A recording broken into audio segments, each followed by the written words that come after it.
Shalom Bapak Ibu semuanya. Hari ini saya mau melanjutkan firman Tuhan yang sudah disampaikan dalam bulan ini kalau kita berbicara tentang kasih. Tentang kasih Tuhan, bahwa Tuhan adalah kasih. Dan hari ini saya memberikan judul firman saya, ingat kasihnya. Boleh katakan sama-sama Bapak Ibu, 1, 2, 3, ingat kasihnya. Hari ini saya rindu untuk menceritakan kembali salah satu ayat di firman Tuhan yang luar biasa. Suatu hari Yesus memberikan sebuah cerita, ada seorang bapak yang memiliki 2 anak.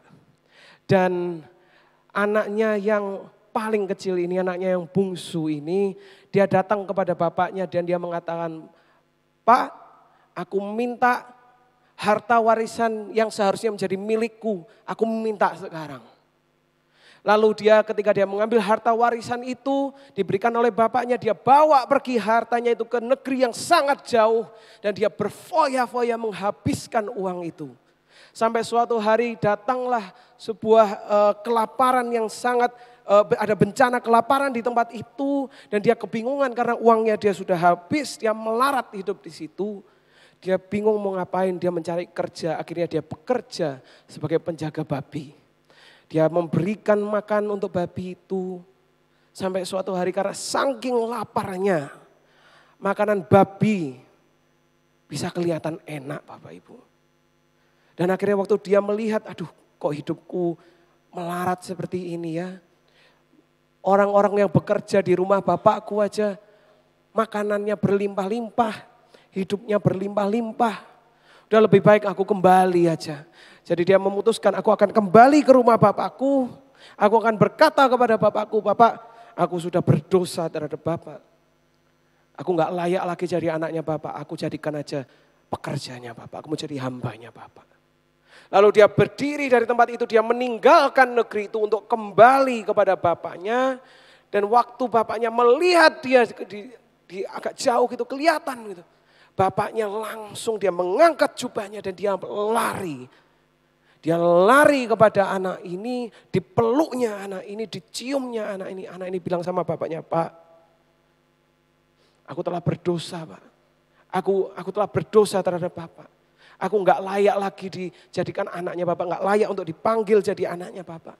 Aku mau kembali ke Bapak jadi pekerjanya Bapak aja."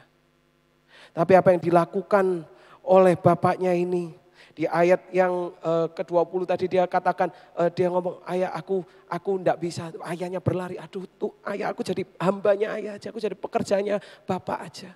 Tetapi ayah itu berkata kepada hamba-hambanya, "Lekaslah bawa kemari jubah yang terbaik.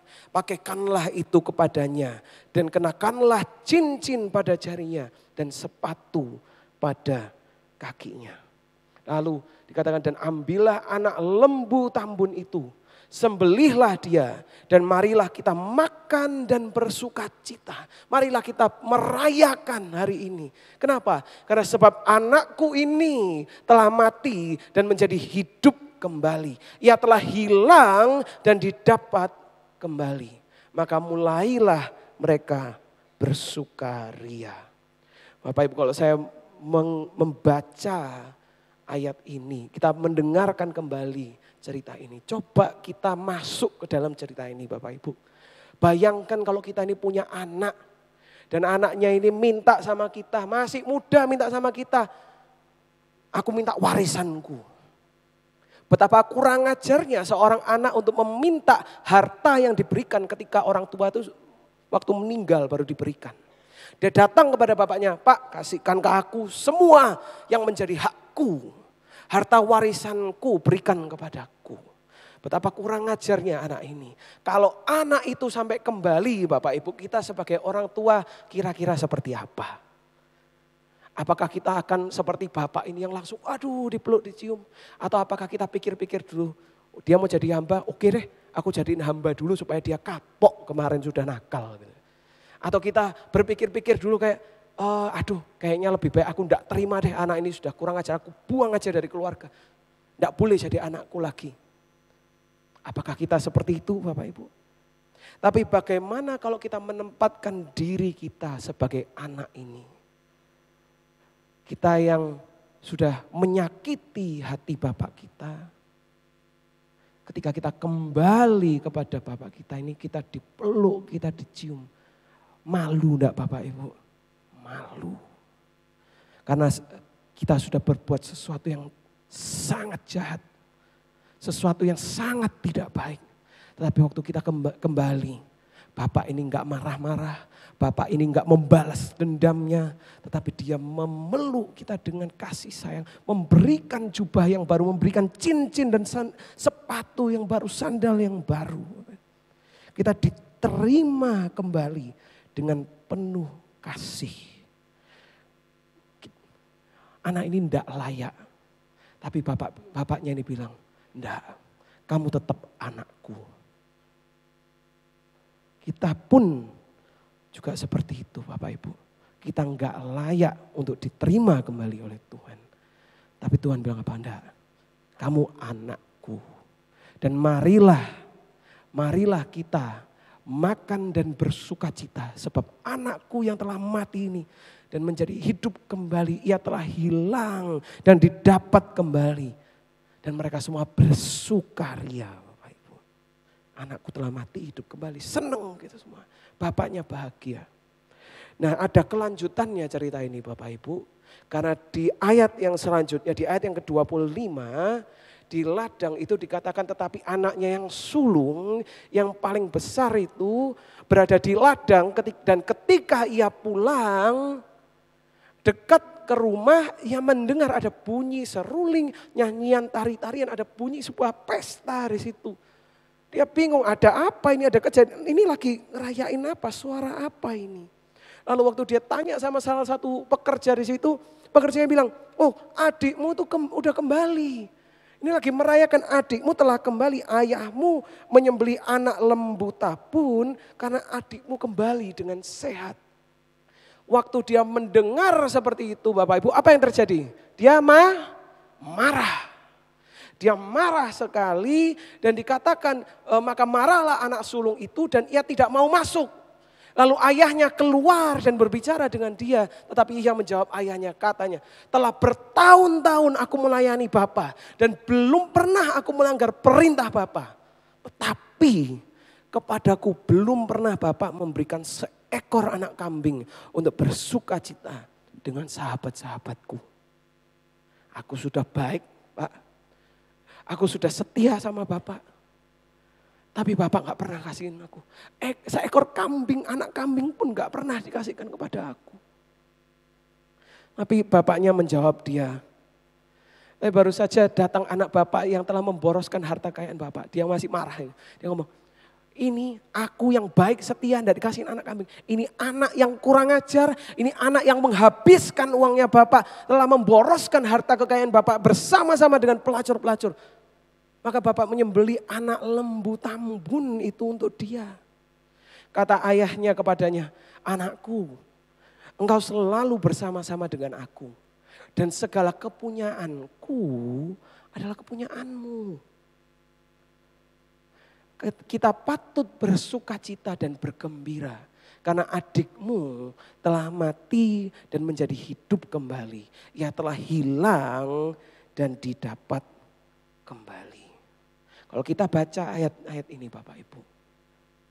Pertanyaannya adalah kira-kira anak yang hilang itu sebetulnya yang mana sih? Anak yang hilang itu yang mana? Yang pergi lalu kembali? Atau yang ada di rumah tapi dia tidak mengenal hati bapaknya itu seperti apa? Anak yang sulung ini dia marah. Kenapa dia marah Bapak Ibu? Dia marah bukan karena adiknya dia kembali. Bukan itu. Kalau adiknya dia kembali, enggak apa-apa, biasa-biasa aja mungkin diterima. Tapi dia marah karena dia melihat adiknya kembali, adiknya sudah kurang ajar, dipestain sama bapaknya. Dan dikasihin lembu, anak lembu. Wah iri hati dia ngeliat, adiknya kurang ajar aja kayak gitu. Aku yang sudah setia, aku yang sudah melayani bertahun-tahun, aku kok gak dapat apa-apa. Sebetulnya apa sih yang dia katakan? Bapak ini enggak adil. Bapak ini pilih kasih, betul enggak? Itu yang dikatakan oleh anak yang sulung ini, anak yang besar ini, dia paling tua mengatakan, Bapak ini sebetulnya enggak adil. Aku yang setia nggak dikasihin anak kambing. Ini yang nggak setia, yang kurang ajar dikasihin anak lembu. Wah ini nggak. Bapak ini pilih kasih. Bapak ini nggak sayang sama aku. Bapak nggak peduli sama aku. Tapi bapaknya ngomong sama dia. Nah, segala yang punyaku itu punyamu. Kita lihat di dalam ayat ini, dia punya bapak yang baik. Tapi dia tidak sadar dan dia tidak mengerti hati ayahnya itu seperti apa. Pertanyaannya, apakah kita ini mengerti hati Bapa kita di surga itu seperti apa? Kalau kita bulan ini berbicara tentang kasih Bapak Ibu, kasih Tuhan itu seperti apa sih? Seperti apa sih kasihnya Tuhan? Banyak dari kita punya pengertian yang salah tentang kasihnya Tuhan. Kita merasa bahwa aku sudah melayani Tuhan, aku sudah setia sama Tuhan, aku gak pernah melanggar peraturan, aku selalu melakukan yang terbaik. Oke Tuhan, sekarang gilirannya Tuhan untuk kasihin kasihnya Tuhan kepada aku. Gilirannya Tuhan untuk memberikan berkatnya Tuhan untuk aku. Ayo mana Tuhan, aku udah setia loh. Seperti apa? Seperti anak yang sulung ini. Aku sudah setia, aku sudah melayani. Tapi aku gak diberikan apa-apa. Dia gak ngerti hatinya bapaknya. Dan akhirnya ketika kita punya pengertian seperti ini Bapak Ibu. Kita merasa bahwa kita melihat kasih Tuhan itu sebagai sebuah transaksi. Kalau aku melakukan sesuatu, kasih Tuhan turun atas kita. Kalau aku tetap setia sama Tuhan, Tuhan akan terus mengasihi aku. Transaksi. Kalau kasih itu adalah sebuah transaksi Bapak Ibu, namanya bukan kasih. Tapi namanya apa? Upah. Itu sesuatu yang diberikan karena apa yang kita lakukan. Tapi kasih Tuhan itu bukanlah sebuah transaksi, bukan sebuah upah. Hari ini saya mau mengatakan sebaik-baiknya kita, sesetia-setianya kita, setaat-taatnya kita kepada Tuhan. Kita orang yang gak layak untuk terima kasihnya Tuhan. Betul Bapak Ibu? Kadang kita ini merasa besar hati. Karena apa? Karena kita sudah rutin datang ke gereja setiap minggu. Datangnya yang paling pagi, pulangnya paling terlambat. Pelayanannya paling banyak, memberinya paling besar. Kita merasa aku layak lah untuk terima kasihnya Tuhan. Tapi enggak Bapak Ibu. Apapun yang kita lakukan, seberapapun kita setia sama Tuhan, kita tetap sebetulnya itu tidak layak untuk terima kasihnya Tuhan. Tetapi apa yang dilakukan oleh Tuhan, walaupun kita tidak layak, Dia tetap memberikan kasihnya bagi kita. Amin Bapak Ibu. Kalau bahasa Inggrisnya itu ada yang dikatakan amazing grace. Kasih karunia yang luar biasa Bapak Ibu. Kalau kita diberikan karena kemampuan kita, itu namanya tidak luar biasa Bapak Ibu. Yang membuat luar biasa kasihnya Tuhan adalah apa? Karena kita tidak layak, tapi kita tetap diberikan. Katakan, aku tidak layak. Boleh katakan sama-sama, aku tidak layak, tapi aku diberikan. Itu kasihnya Tuhan Bapak Ibu. Kita yang tidak layak, kita dilayakkan untuk menerima kasihnya Tuhan. Dilayakkan untuk punya hubungan dengan Tuhan. Dilayakkan untuk menerima berkat-berkat daripada Tuhan. Yang percaya katakan amin. Tapi kalau kita datang kepada Tuhan dan kita berani datang kepada Tuhan, Tuhan aku tidak punya apa-apa, aku ini tidak layak. Kalau kita datang seperti itu Bapak Ibu. Tuhan tuh datang dengan apa? Dengan tangan terbuka. Tuhan datang untuk memeluk kita. Seperti apapun masa lalu kita. Seperti apapun yang kita sudah lakukan dulu. Tuhan bilang kalau kamu kembali kepadaku, aku akan menerima dengan tangan terbuka. Itulah kasihnya Tuhan yang luar biasa. Dan bahayanya menjadi orang Kristen adalah kadang kita merasa entitled. Kita merasa berhak untuk menerima kasihnya Tuhan. Itu hakku Tuhan. Tapi enggak. Itu bukan haknya kita. Itu sesuatu yang Tuhan berikan secara cuma-cuma. Kita enggak layak tetapi Tuhan tetap memberikannya kepada kita. Dan ketika kita ini sadar bahwa kita ini tidak layak. Ketika kita sadar betapa kita itu tidak layak untuk menerima kasih Tuhan. Dan ketika kita mengerti betapa besarnya kasih Tuhan bagi kita Bapak Ibu. akan ada 3 keinginan dalam kehidupan kita. Dan ini yang saya mau sampaikan hari ini, 3 poin. Kalau kita mengerti betapa besarnya kasih Tuhan, betul-betul mengerti betapa besarnya kasih Tuhan dalam kehidupan kita, akan ada 3 keinginan dalam kehidupan kita. Yang pertama adalah keinginan untuk apa? Berubah. Yang kedua adalah keinginan untuk membagikan kebaikan Tuhan. Dan yang terakhir keinginan untuk kembali kepada siapa? Tuhan. Keinginan untuk berubah, keinginan untuk membagikan kebaikan Tuhan, dan keinginan untuk kembali kepada Tuhan. Kalau yang pertama Bapak Ibu ada keinginan untuk berubah. Firman Tuhan menuliskan pada suatu hari di kota Yeriko ada seseorang yang bernama Sakeus. Sakeus ini pekerjaannya apa? Pemungut cukai. Dia mengambil uang, dia memungut cukai, bayar pajaknya, bayar semua sama dia, pemungut cukai. Dan dikatakan di situ bahwa dia adalah pemungut cukai dan dia adalah orang yang kaya.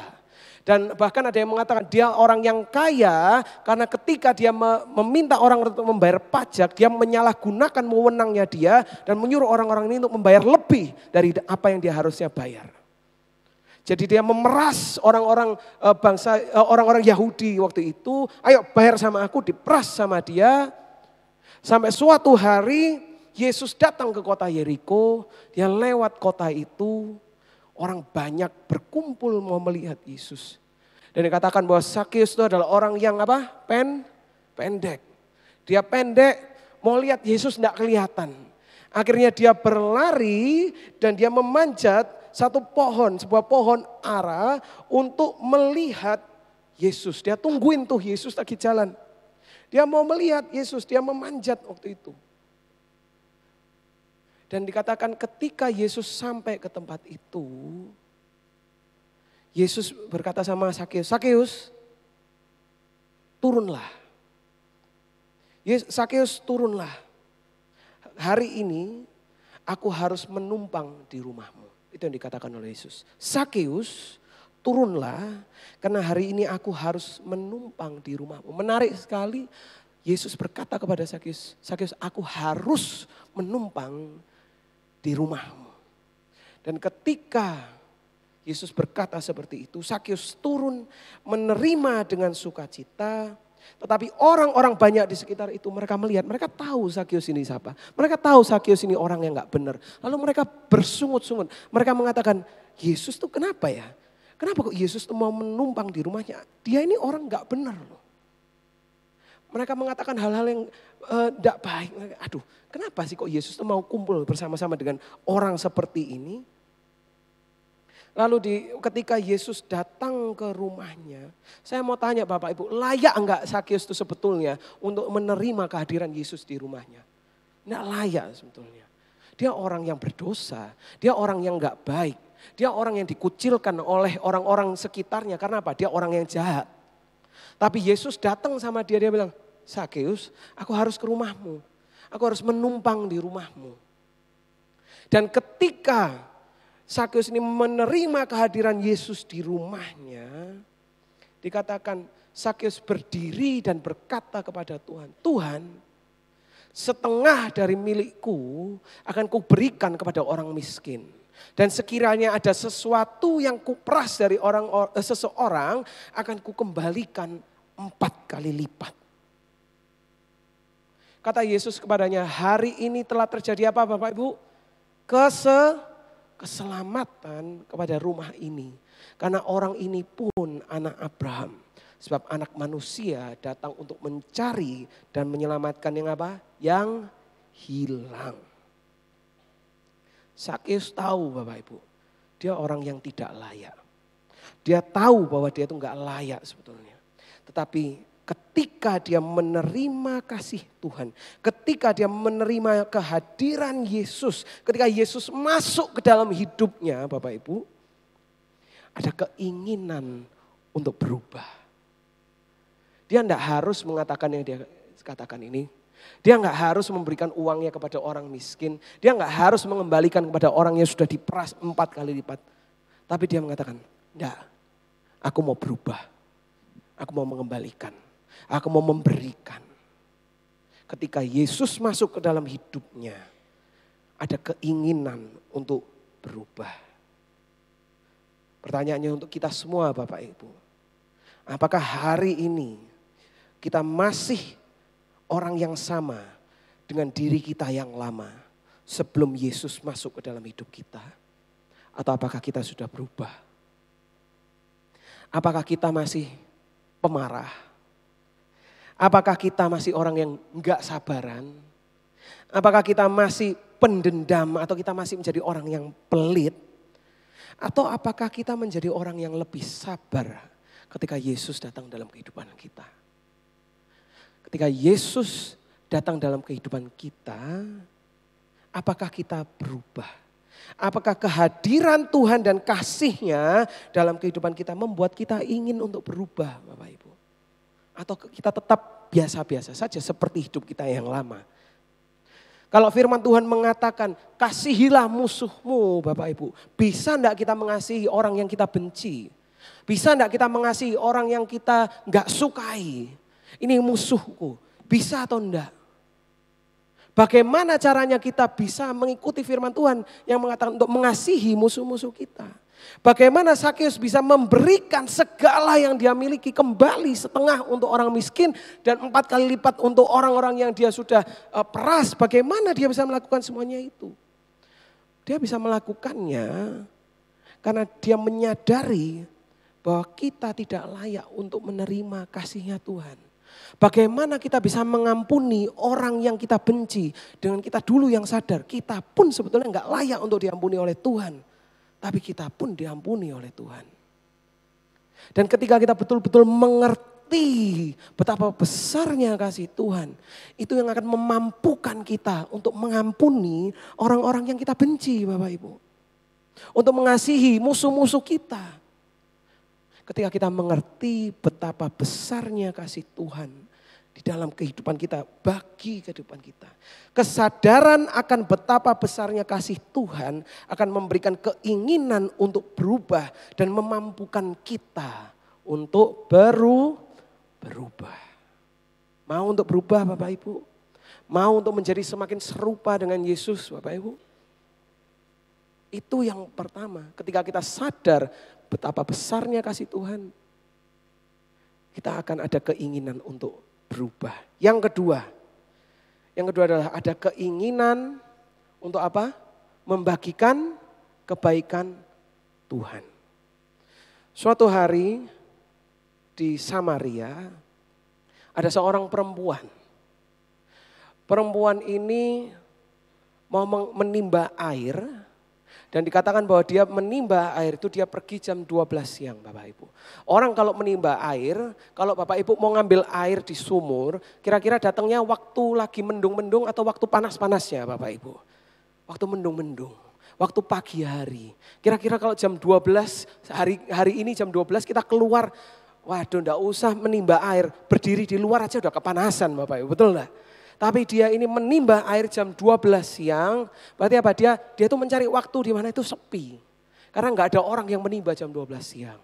Dan ketika dia datang ke sumur itu, ternyata ada orang duduk di situ. Seorang pria. Dan pria ini berkata kepada perempuan ini, boleh enggak ambilin aku air? Ambilin aku air dong. Jadi dia mengambilkan air untuk pria ini. Dan dia mulai berbincang-bincang dengan pria ini. Dan ternyata orang ini adalah siapa Bapak Ibu? Yesus. Pria ini adalah Yesus. Dan di situ dia menyampaikan tentang air hidup. Dan dia mengatakan orang yang meminum air hidup tidak akan haus selama-lamanya. Dan bahkan menjadi mata air di dalam dirinya. Dan perempuan itu bilang, aku mau air itu.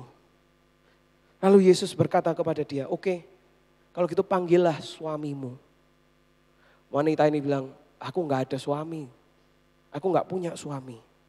Maka Yesus berkata kepada dia, betul kamu gak punya suami karena kamu punya 5 suami. Dan orang yang sekarang ini bersama-sama dengan kamu itu bukanlah suamimu. Waktu Yesus mengatakan seperti itu dia sangat kaget. Dia kaget sekali waktu dikatakan seperti itu. Lalu dia berkata di Yohanes 25 sampai 26, 4 25 sampai 26. Jawab perempuan itu kepadanya, aku tahu bahwa Mesias akan datang yang disebut juga Kristus. Apabila ia datang, ia akan memberitakan segala sesuatu kepada kami. Kata Yesus kepadanya, akulah dia yang sedang berkata-kata dengan engkau. Dan di situ dia percaya kepada Yesus. Lalu apa yang terjadi ketika dia mengalami segala sesuatu, semuanya ini Bapak Ibu. Dia nggak berhenti di situ. Dia pergi meninggalkan tempat itu.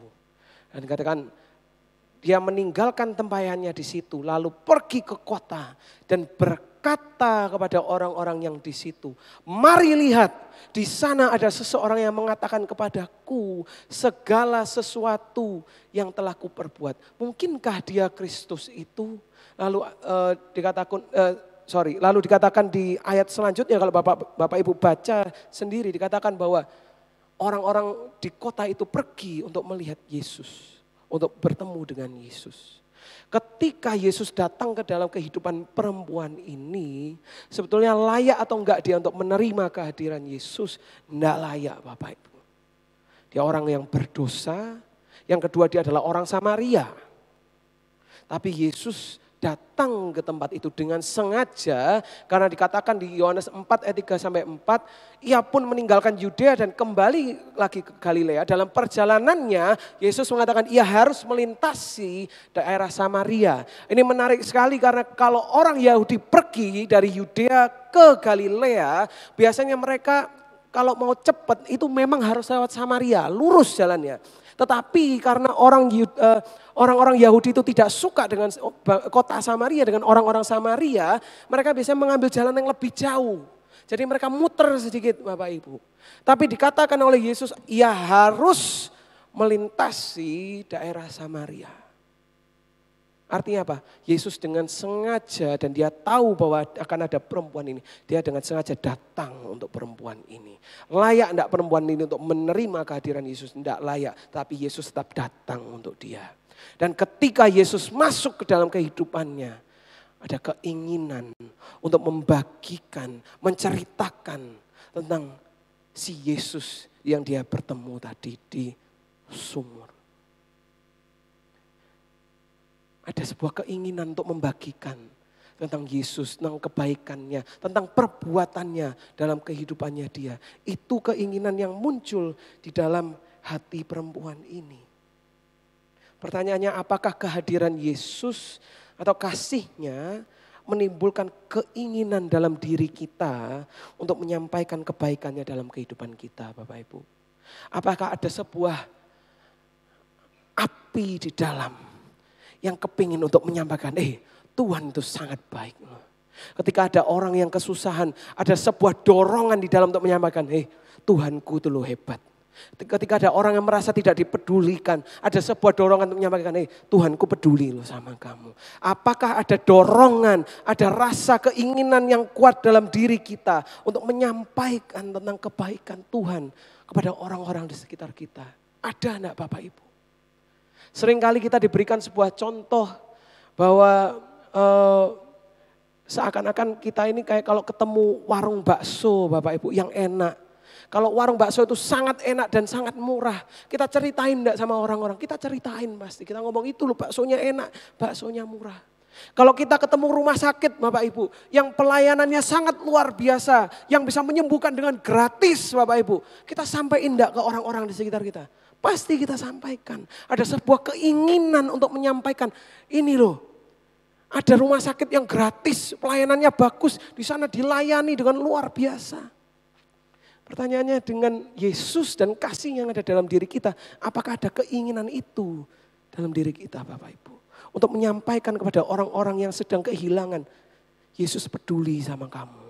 Orang-orang yang tidak punya harapan, Tuhan punya harapan, Tuhan punya masa depan untuk kamu, Tuhan berikan harapan untuk kamu. Ada enggak keinginan itu dalam diri kita? Kesadaran akan betapa besarnya kasih Tuhan akan memberikan keinginan untuk membagikan kebaikan Tuhan. Amin Bapak Ibu. Kalau aku sadar, kalau kita sadar kita enggak layak, Tapi Tuhan begitu baik. Tuhan memberikan kebaikannya, memberikan kasih karunia bagi kita. Pasti akan ada sebuah keinginan untuk menyampaikan itu Bapak Ibu. Karena kita pun tahu di dunia ini gak ada yang sempurna, di dunia ini gak ada yang layak. Kita semua gak layak, tapi Tuhan ingin untuk melayakkan kita. Amin. Dan yang terakhir adalah ketika kita sadar betapa besarnya kasih Tuhan, akan ada keinginan untuk kembali kepada Tuhan. Pada malam sebelum Yesus ditangkap, Yesus berkata kepada murid-muridnya, malam ini semua akan tergoncang imanmu karena aku. Lalu salah satu dari muridnya, Petrus, mengatakan semua akan tergoncang. Tapi aku tidak akan tergoncang. Wah, bangga dia ngomong. Aku tidak akan tergoncang Tuhan. Aku tidak akan. Tapi Yesus berkata kepada Petrus, Petrus, sebelum ayam berkokok, engkau akan menyangkal aku. Berapa kali? 3 kali. Dan begitulah terjadi pada hari itu, malam itu sampai keesokan harinya. Sebelum ayam berkokok, Petrus menyangkal Yesus 3 kali. Dan dikatakan setelah dia menyangkal yang ketiga kali, dia pergi keluar dan menangis dengan sedihnya. Dia menangis dengan sedih. Saya percepat cerita ini Bapak Ibu, Yesus disalibkan, Yesus bangkit. Dan ketika Petrus mendengar bahwa Yesus bangkit dari kuburnya, dia berlari ke kuburannya. Dia berlari, dia melihat kuburannya kosong, gak ada. Dia bingung mesti ngapain, dia bingung apa yang terjadi. Akhirnya dia memutuskan, oke lah. Beberapa hari setelah itu, selanjutnya apa yang terjadi? Dia pergi untuk menjala ikan. Dia pergi ke Danau Galilea. Dan di danau itu ketika dia mencari ikan, tiba-tiba ada orang di pantai itu. Dan berkata kepada mereka, dapat ikan atau enggak? Belum dapat. Oke, lemparkanlah jalamu ke sebelah kanan. Waktu mereka melemparkan jala itu masuk, dikeluarkan. Banyak sekali ikan yang ditangkap oleh mereka. Mereka tiba-tiba sadar, itu Yesus. Ketika mereka tahu itu Yesus, apa yang dilakukan oleh Petrus? Petrus melompat dari perahu itu. Dia berenang, berlari kepada Yesus. Yesus hadir kembali untuk Petrus. Nanti Bapak Ibu kalau mau baca seterusnya bisa dibaca di firman Tuhan. Tapi pertanyaannya hari ini adalah apakah Petrus itu layak untuk menerima kehadiran Yesus setelah dia menyangkal Yesus 3 kali? Bisa saja Yesus mengatakan, Petrus kamu udah bukan jadi muridku karena kamu menyangkal aku 3 kali. Kamu murid yang kurang ajar, kamu gak berdiri untuk aku. Kamu cuma omong doang, omong kosong. Tapi yang dilakukan oleh Yesus apa? Dia hadir dan dia kembali untuk bertemu dengan Petrus. Kehadiran Yesus dan kasih Yesus sebetulnya gak layak untuk diterima oleh Petrus. Tapi tetap diberikannya kepada Petrus. Yesus tetap datang kepada Petrus dan Petrus pun berlari kepada Tuhan. Ketika kita telah jatuh ke dalam dosa Bapak Ibu. Ketika kita merasa sendiri. Ketika kita merasa tidak ada harapan. Ketika kita merasa hidup kita gak ada artinya. Kepada siapakah kita berlari? Apakah kita berlari mencari jawaban di luar sana? Atau apakah kita kembali kepada Tuhan? Kalau kita sadar betapa besar kasihnya Tuhan untuk kita, kita pun pasti akan kembali kepada Tuhan. Ketika Adam dan Hawa jatuh ke dalam dosa, apa yang dilakukan oleh Adam dan Hawa? Mereka bersembunyi. Tetapi sekarang kita orang-orang yang sudah tahu kebesaran kasih Tuhan, kita gak perlu lagi bersembunyi Bapak Ibu. Dosa memisahkan kita daripada Tuhan, menjauhkan kita, seakan-akan kita gak berani datang kepada Tuhan. Tapi Tuhan berkata kepada kita, datanglah kepadaku. Dan sekarang kita dilayakkan untuk datang kepada Tuhan. Ketika kita sadar akan betapa besarnya kasih Tuhan, kita akan kembali kepada Tuhan. Dalam situasi apapun, dalam keadaan apapun, kita akan kembali kepada Tuhan. Ketika hal ini Bapak Ibu, kalau kita semua betul-betul mengerti betapa besarnya kasih Tuhan, akan ada keinginan untuk berubah, untuk membagikan kebaikan Tuhan, dan untuk kembali kepada Tuhan. Amin Bapak Ibu. Saya boleh minta tim Presiden Worship untuk naik ke atas. Dan saya mau menutup dengan membacakan ayat dari 1 Korintus 13.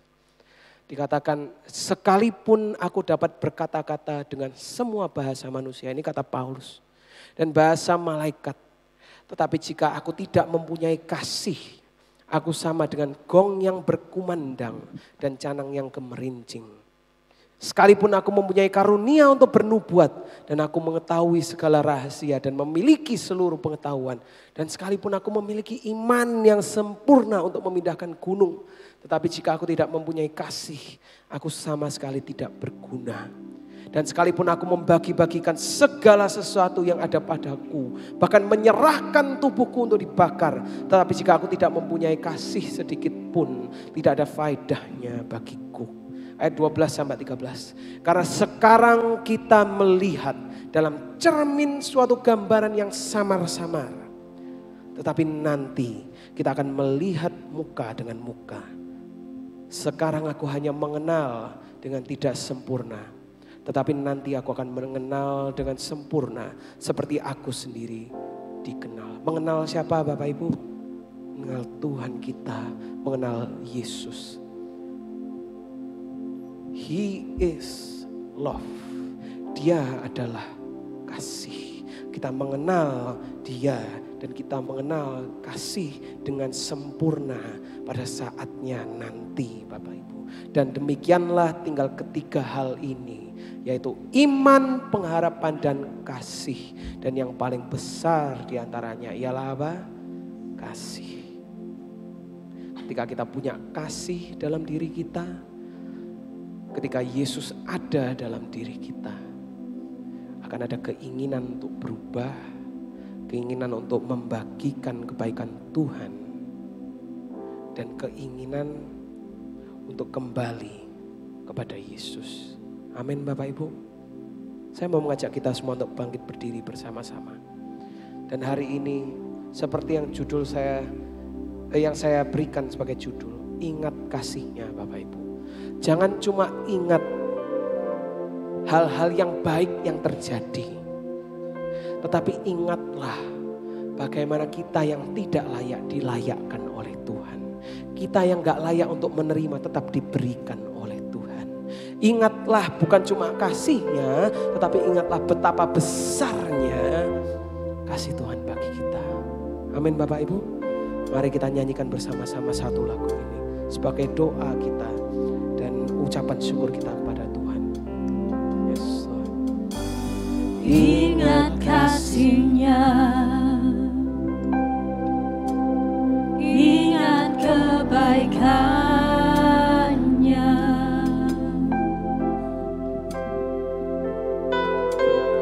dan anugerah-Nya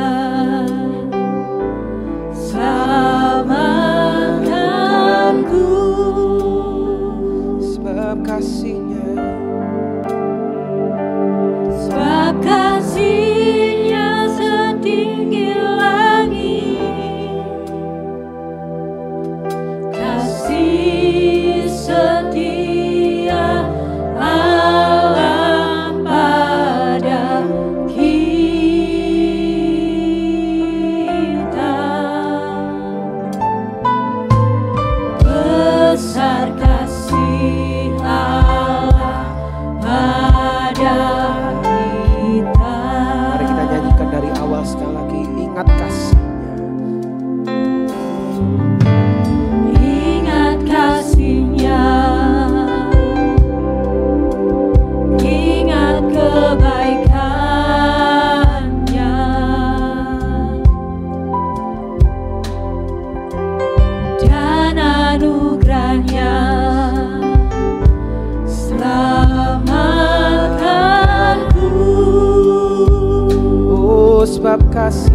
takkan lupa. Ku takkan lupa kasih-Nya. Kami takkan lupa Tuhan. Ku takkan lupa anugerah-Nya. Oh, Dia penuhkan.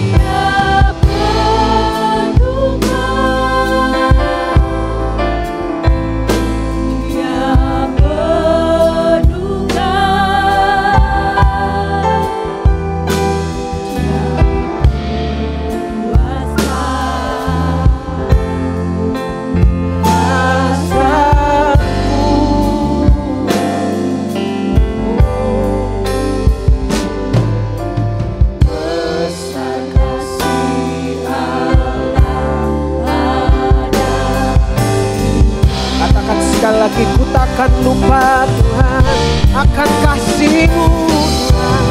Ku takkan lupa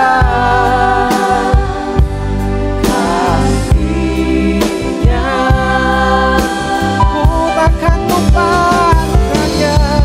Ku takkan lupa anugerah-Nya.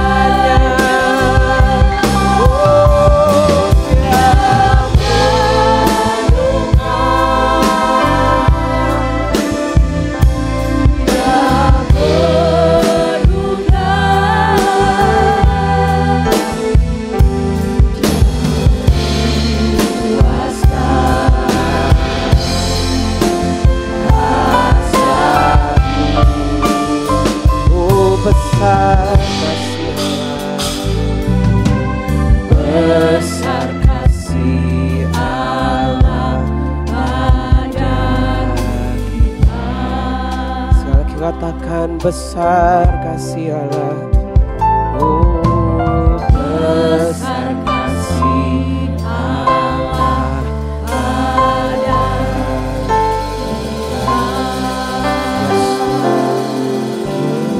Terima kasih Tuhan.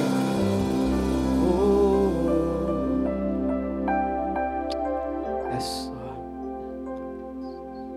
Bapak Ibu, hari ini mari kita tutup mata kita bersama-sama.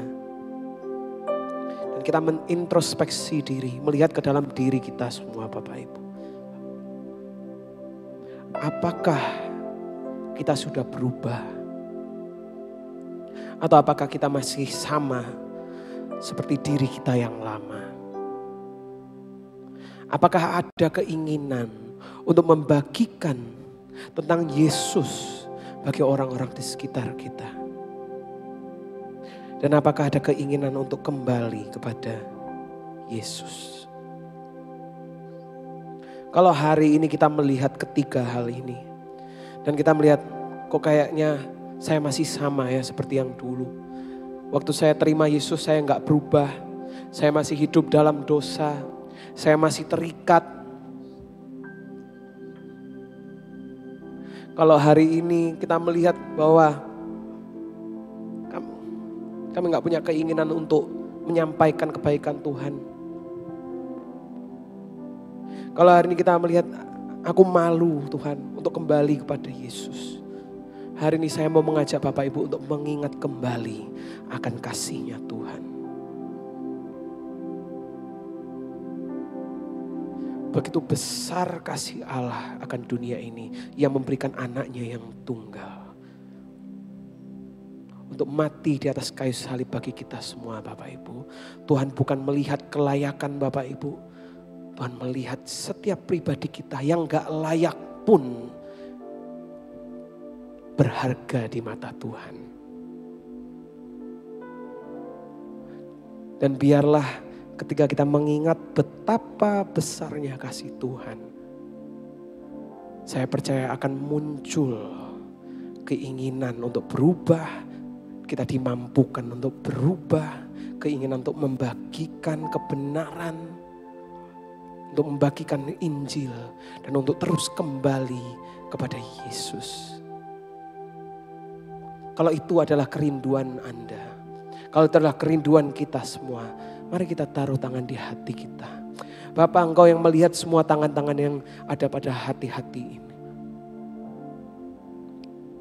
Kami mengucap syukur atas kasih-Mu yang telah Engkau berikan dalam kehidupan kami. Kami tahu kami tidak layak Tuhan. Tetapi kami mengucap syukur Engkau tetap hadir. Engkau tetap datang ke dalam kehidupan kami. Dan untuk itu kami mengucap syukur. Dan hari ini biarlah Engkau yang menuntun kami hari demi hari Tuhan. Untuk mempunyai keinginan untuk berubah. Untuk dimampukan untuk berubah. Untuk menyampaikan kebaikan-Mu dalam kehidupan kami. Dan untuk terus kembali kepada Engkau Tuhan. Terima kasih Bapa. Biarlah firman yang kami terima hari ini bukan cuma menjadi sekedar kata-kata saja yang masuk. Tetapi menjadi sebuah tindakan ketika kami keluar dari tempat ini. Bapak, kalau sebentar kami juga akan memberikan persembahan kami. Kami mau untuk memberikan penuh dengan pengucapan syukur atas kebaikan-Mu, atas apa yang telah Engkau percayakan dalam kehidupan kami. Dan kami mau untuk mengembalikan sebagian dari apa yang telah Engkau percayakan ini Tuhan. Kembali kepadamu. Terima kasih Bapa.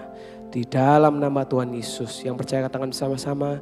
Amin. Bapak Ibu bisa memberikan persembahan di depan atau melalui QR Code yang sudah disediakan.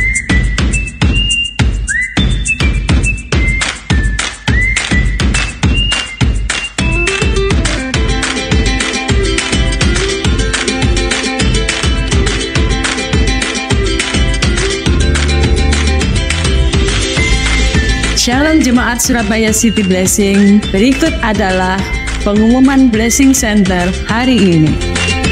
Bagi Anda yang baru pertama kali hadir dalam ibadah ini, kami ucapkan selamat datang. Kami sangat senang Anda dapat bergabung bersama kami. Ibadah umum hanya dilaksanakan satu kali saja, yaitu pukul 9 pagi. Demikian juga dengan ibadah sekolah minggu dan remaja diadakan pukul 9 pagi.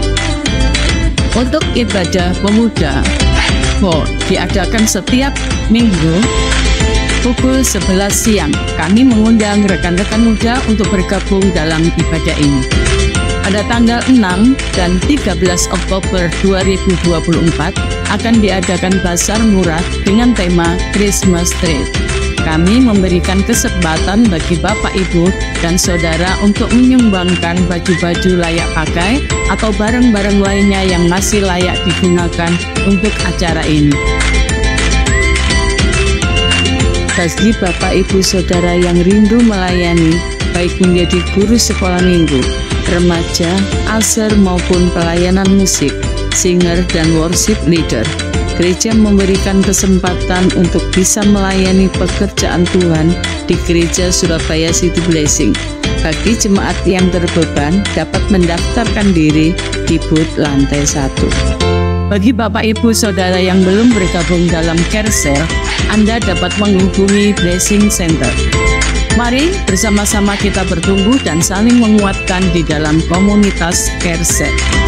Jika Bapak, Ibu, Saudara ingin mengetahui lebih lanjut mengenai pengumuman yang telah disampaikan atau mengenai informasi yang lainnya, semua bisa Anda dapatkan dengan menghubungi Blessing Center melalui WhatsApp 0898 1333789.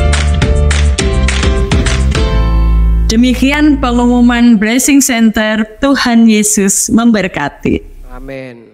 Mari kita bangkit berdiri sekali lagi Bapak Ibu. Saya harap firman yang saya sampaikan hari ini bukan cuma sekedar sesuatu yang kita lakukan hari ini Bapak Ibu. Bukan cuma kita mengingat betapa besarnya kasih Tuhan hari ini saja. Tapi saya harap ini sesuatu yang kita akan lakukan terus menerus hari demi hari di setiap saat. Amin Bapak Ibu. Sebelum kita pulang, mari kita angkat tangan kita bersama-sama. Tuhan, kalau sebentar kami akan meninggalkan tempat ini. Aku memberkati jemaat-Mu Tuhan, biarlah Engkau, biarlah berkat Tuhan melimpah dalam kehidupan-Mu. Biarlah hidup-Mu dipenuhi dengan kasih-Nya, dengan damai sejahtera dan sukacita yang daripada Tuhan. Biarlah apapun yang Kau lakukan menjadi berhasil. Biarlah hidup-Mu membawa perubahan dimanapun Engkau berada dan membawa kemuliaan bagi nama Tuhan. Terima kasih Bapa, dipermuliakanlah nama-Mu. Di dalam nama Tuhan Yesus. Yang percaya katakan bersama-sama, amin. Tuhan Yesus memberkati, selamat hari Minggu, sampai bertemu minggu depan.